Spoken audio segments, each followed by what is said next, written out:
সুপ্রভাত বন্ধুরা, কেমন আছো সবাই? নিশ্চয়ই খুব খুব ভালো আছো। আমরাও খুব ভালো আছি। দেখতে দেখতে পৌষ মাস শেষ হয়ে গেল। আজকে মকর সংক্রান্তি। সবাইকে জানাই মকর সংক্রান্তির শুভেচ্ছা, শুভ পৌষ পার্বণ।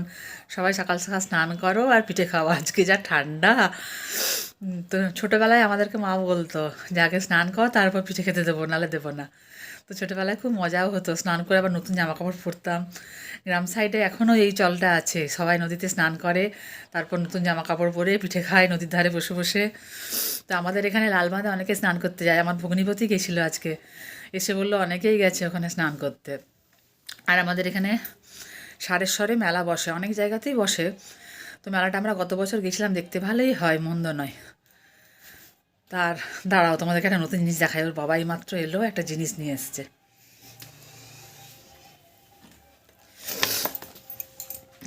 এই দেখো, অনেকটা এনেছিল, সবাই খেয়েছি। এটা হচ্ছে খেজুরের রস। আমাদের কারখানার ওখানে কতগুলো খেজুর গাছ আছে, তো আজকে ওখানে রস পাড়তে এসেছিল, ওর বাবা দেখছি নিয়ে এসছে।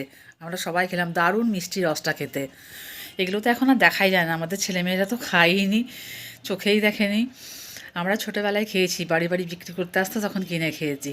তো ছেলেটাকে বললাম একটু খাও, প্রথমে বলছিল খাবো না, তারপরে খেয়ে বলছে না আমার দারুণ খেতে, খুব সুন্দর মিষ্টি, দারুণ। তাই ওর বাবাকে বললাম যদি আবার আসে রস পাড়তে আবার নিয়ে আসবে।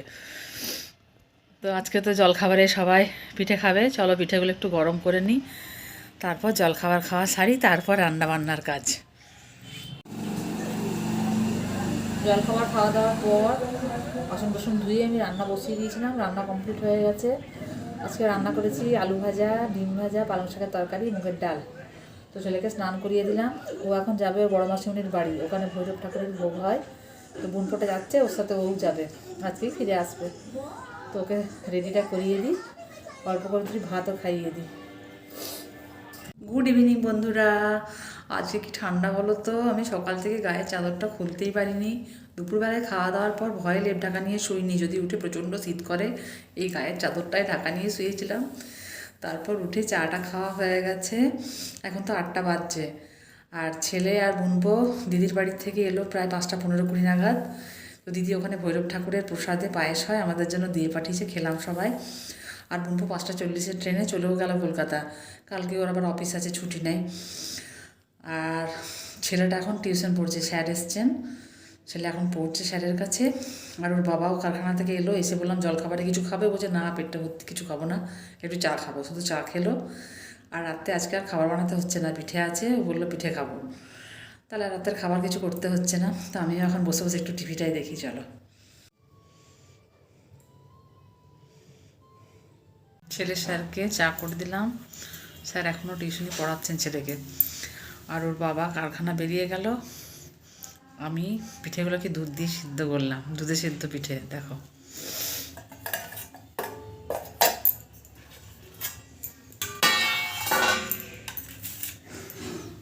এই যে রাতে সবাই আজকে এটাই খাবে। তোর বাবা এখন আসুক, তারপর খাওয়া দাওয়া। এখনও পিঠে রয়ে গেছে, দুধে সিদ্ধ পিঠে রাত্রে খেয়েছে, তারপর এখনও রয়ে গেছে। আর এই গলির এখানটা দেখো জলে জলাময় হয়ে গেছে, কোনো একটা পাইপ জাম্প হয়ে গেছে, যার জন্য বাথরুমের জলটা না বেরিয়ে এদিক দিয়ে চলে আসছে। মিস্ত্রি রেখে এটা রিপেয়ার করতে হবে পাইপটা।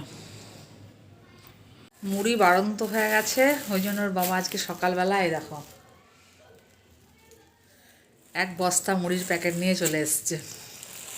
গুড মর্নিং, সুপ্রভাত। সবাই নিশ্চয়ই ঠান্ডায় খুব খুব ভালো আছো, আমরাও খুব ভালো আছি। যা ঠান্ডা লাগছে, আর গতকাল রাত্রে প্রচণ্ড শীত করছিল আমাকে, ওই জন্য চটপট খাওয়া দাওয়া সেরে বাসন টাসন ধুয়ে লেপের তলায় ঢুকে পড়েছিলাম। আর কোনো রকম কোনো ভিডিও করতে পারিনি, ভিডিওটা এন্ডও করতে পারিনি।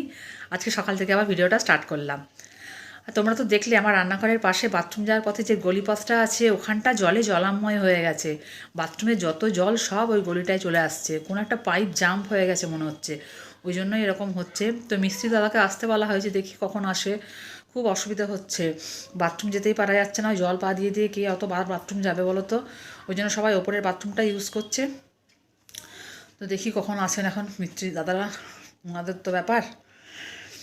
তো যাই হোক, এখন 11:30 বেজে গেছে, আমার মোটামুটি সব কাজ কমপ্লিট হয়ে গেছে, রান্নাও কমপ্লিট হয়ে গেছে। রান্নাটা করে নিলাম বলতে ছেলের আজ থেকে আবার স্কুল খুলেছে, যদিও ওদের স্কুলে এখন ক্লাস হচ্ছে না, কিন্তু স্পোর্টসের প্র্যাকটিস চলছে, তো ওই জন্য স্যারেরা কামাই করতে বারণ করেছেন। আর ওর বাবা জলখাবার খাওয়া হয়ে গেছে, চাও খেয়ে নিয়েছে, ছেলেকে স্কুলে নিয়ে চলেও গেছে। আর রান্না বিশেষ কিছু করিনি, কারণ আজকে ওর বাবার নিমন্ত্রণ আছে, এক জায়গায় মন্দিরে খাওয়ানো হবে, ওকে যেতে বলেছে, ছেলেকেও নিয়ে যেতে বলেছে। আজকে অনেক জায়গায় মন্দিরে ঠাকুরের খিচুড়ি ভোগ করা হয়, তো ছেলে স্কুল যাবে, না খেয়ে পাঠাবো কি, ওই জন্য অল্প করে খাইয়ে দিলাম ওকে। আমার আর ওর মতোই রান্না করেছি, হালকায় রান্না করেছি, কারণ এই কদিন ধরে পিঠে টিঠে খাওয়া হচ্ছে, শরীরের অবস্থা খুব একটা ভালো নয়, ওই জন্য হালকা রান্না করেছি। তো ছেলেকে খাইয়ে পাঠিয়েছি, ম্যাগি টিফিনে বানিয়ে দিয়েছি। আর ও স্কুল ছুটি হলে ওর বাবা ওকে ওখান থেকে নিয়ে একবারে চলে যাবে খেতে, তারপর বাড়ি আসবে। তো এবার আমার একার খাওয়া, এখন তো দেরি আছে, তার আগে দেখি বাড়ির যা যা কাজকর্ম আছে সেগুলো সারবো। জলখাবার খেয়ে নিয়েছি, তো ভাবছিলাম একটু কাঁচা ধোয়া করব, কিন্তু আজকে মেঘের অবস্থা খুব একটা ভালো নয়, কালকে খবরই দেখছিলাম বৃষ্টি হওয়ার সম্ভাবনা আছে, তো ওই জন্য ভাবলাম কাচলে আবার শুকোবে না, তার জায়গায় থাক, আজকে আর কাছাকাছি কিছু করবো না। ঘরের যা টুকটাক কাজকর্ম আছে সেগুলো এখন সেরে নিই। নিচে গেলাম বুটিকে, তো মা বলছে থাক তুই ওপরে যা, উপরে যা যা কাজ আছে সেগুলো সেরে নে, আমি বুটিকে বসছি। তো আমি ওই জন্য ওপরে চলে এলাম, দেখি এবার যে যে কাজগুলো আছে সেগুলো সেরে নিই। বিশেষ কিছু আর কাজ নেই, বড় কাজটা তো সেরেই নিয়েছি, বাসন টাসনও ধুয়ে নিয়েছি, কড়াই মেজে নিয়েছি। তো এরপর একটু ঘর দুয়ারগুলো পরিষ্কার করব ভাবছি। চলো সেসব কাজগুলো সেরে নিই। তাহলে আজকের মতন ভিডিওটা এখানে এন্ড করছি। সবাই খুব খুব ভালো থেকো, সুস্থ থেকো, হাসি খুশি আর আনন্দে থেকো। টাটা।